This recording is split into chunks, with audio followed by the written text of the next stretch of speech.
নমস্কার। আশা করি সবাই খুব ভালো আছেন আর আমিও ভালো আছি।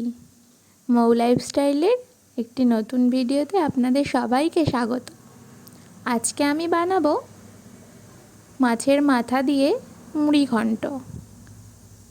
তার জন্য প্রথমেই আমি মাছের মাথাগুলোকে ভালো করে ভেজে খুন্তি দিয়ে কেটে টুকরো টুকরো করে তুলে রাখলাম। এবার ওই কড়াইতেই ফোড়নে দিয়ে দেব জিরে, শুকনো লঙ্কা, তেজপাতা আর গোটা গরম মশলা। এবার একটা পেঁয়াজ কুচি করে রেখেছিলাম সেটাও দিয়ে দেব। একটু লবণ দিয়ে ভেজে নেব। এরপর দিয়ে দেব আদা বাটা। আদা বাটা দিয়ে একটু হলুদ দিয়ে দেব।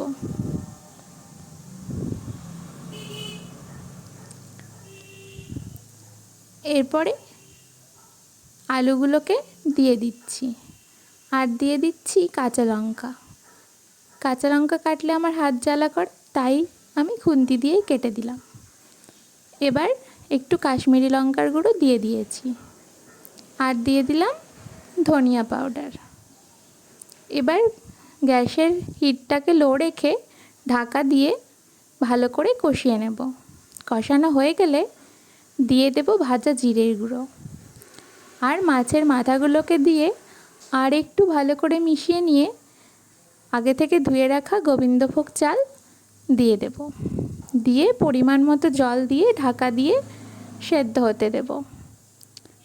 5 মিনিট মতো লো হিটে সেদ্ধ করলেই রেডি হয়ে যাবে মুড়ি ঘন্ট। শেষে গরম মশলা গুঁড়ো দিয়ে নামিয়ে দেব।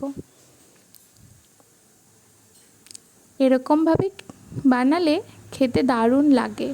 আমার রেসিপিটা ভালো লাগলে একটা লাইক করে দেবেন। সবাই খুব ভালো থাকবেন, সুস্থ থাকবেন। দেখা হবে পরের ভিডিওতে। ততক্ষণ টাটা।